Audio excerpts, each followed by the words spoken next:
এই যে গরু কোথা থেকে সংগ্রহ করেছেন? বলে সিরাজগঞ্জ থেকে সংগ্রহ করছে, সিরাজগঞ্জ, পাবনা। পাবনা, সিরাজগঞ্জ, মানে একদম উত্তরবঙ্গ থেকে নিয়ে জি, এসেছেন। উত্তরবঙ্গ থেকে। তো উত্তরবঙ্গ থেকে যে আপনি এই গরুগুলোকে নিয়ে এসেছেন, পরিবহন খরচ তো বেশ ভালো পড়ার কথা। হ্যাঁ, এক গাড়ি গরু আনতে গেলে প্রায় ৩০-৩৫ হাজার টাকার মতো খরচ পড়ে। গরু কেনার ক্ষেত্রে আসলে আপনি কোন কোন বিষয়গুলোকে গুরুত্ব দেন বা কি দেখে গরু কেনেন? প্রথম ঠকছি, ঠকেছেন? পরবর্তী আস্তে আস্তে মানে গরুর যে বৈশিষ্ট্য, মানে কয়েকটা বৈশিষ্ট্য আছে, তার মধ্যে ওর চামড়াটা পাতল হইতে হবে, তারপরে দুধের যে উলানটা ওটার উপরে রক, মোটা মোটা রক থাকতে হবে, বড় হইতে হবে ওলানটা একটু। উলানটা বড় হইতে হবে এবং মোটা রক থাকতে হবে, আচ্ছা। শিরাগুলো মোটা থাকতে হবে। তারপরে গরুর যে পাছা সাইডটা, উলানের সাইডটা, ওই সাইডটা একটু নৌকার মতো বাস থাকতে হবে। অনেক কিছু আছে, অনেকটা গরু, এক এক গরুর এক এক, যেমন ফিজিয়ানের বেলা এক ধরনের, আবার জার্সির বেলা আরেক ধরনের। গরু কি কি জাতের আছে আপনার কাছে? আমার কাছে আছে Friesian, jersey, Sahiwal cross. Sahiwal cross. তো এই 3 প্রজাতির গরু থাকার পরে আপনার কোনটাকে আসলে মনে হয়েছে যে ওই গরুটা আসলে আমার ডেইরি ফার্মের জন্য বেশি ভালো? ফিজিয়ান গরু ডেয়ারি ফার্মের জন্য সবচেয়ে বেশি ভালো। ফিজিয়ান গরু দুধের দিক দিয়ে ভালো, কিন্তু এবং তার বডিটাও ভালো থাকে। আর জার্সি গরু বডি ছোট, কোনো কারণে দুধ ফল্ট হয়েছে, সে একটা একদম ওটা ছোট হয়ে যায়।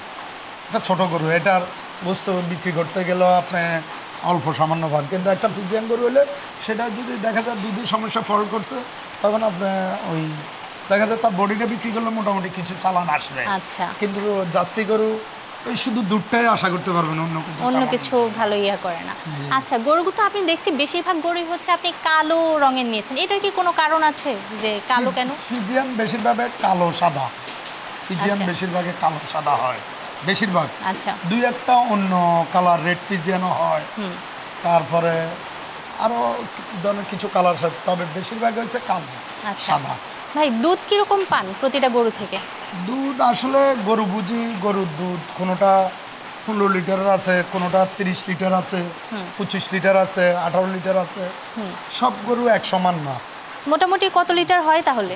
মোটামুটি 320 এরকম হয়। আর এগুলো আপনি সাপ্লাই দেন কোথায়?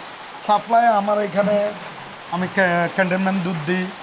তারপরে এটা ওই মুক্ত মঞ্চের এখানে একটা পুরান দোকান আছে, শহীদ ভাইয়ের দোকানে, ওখানে মোটামুটি অনেক জিনিসপত্র দুধ দিয়ে বানায়, যেগুলো খুব ভালো বানায়।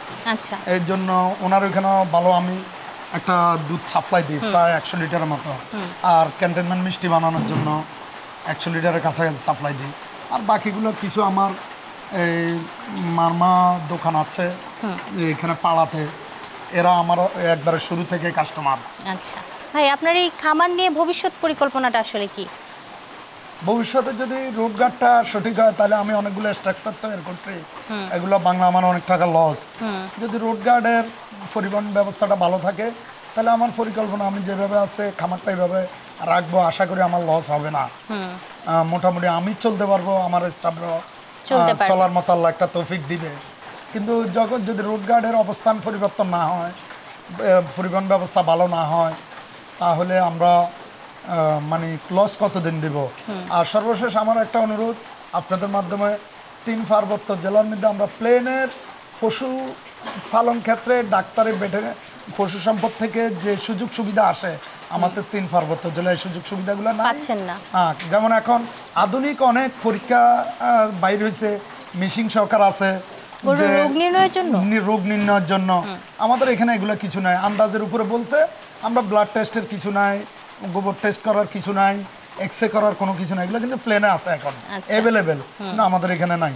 তো আপনাদের মাধ্যমে আমি বলতে চাচ্ছি, আমাদেরকে যেন সরকার এটার সুযোগ সুবিধাটা দেয়। আমরা সরকার থেকে কোনো জিনিস, এই ডেয়ারি ফার্মে ব্যবহৃত কোনো জিনিস আমরা পাচ্ছি না, কিন্তু প্লেনে বিভিন্ন জিনিস ম্যাট পাচ্ছে, তারপরে গরুর আরো বিভিন্ন দুধ দোয়ার জিনিস পাচ্ছে, বিভিন্ন কিছু। আমরা কিন্তু বৈজ্ঞানিক সুবিধাগুলো পাচ্ছেন না, যেগুলো আসলে অন্যান্য এলাকার মানুষজন পাচ্ছে। প্লেনের সবাই পাচ্ছে, আমরা পাচ্ছি না। আপনারা পাচ্ছেন না, পার্বত্য চট্টগ্রামে যারা আছেন তারাই পাচ্ছে না, এই 3 জেলা। জি, 3 জেলার মানুষ বঞ্চিত।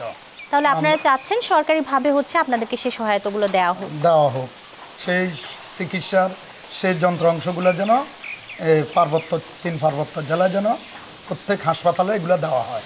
আচ্ছা ভাই, আমরা এমন একটা সময় আপনার এখানে এসেছি, চারপাশে বৃষ্টি, আমাদেরকে সময় দেওয়ার জন্য আপনাকে ধন্যবাদ। আমাদেরকে নতুন অনেক তথ্য জানালেন।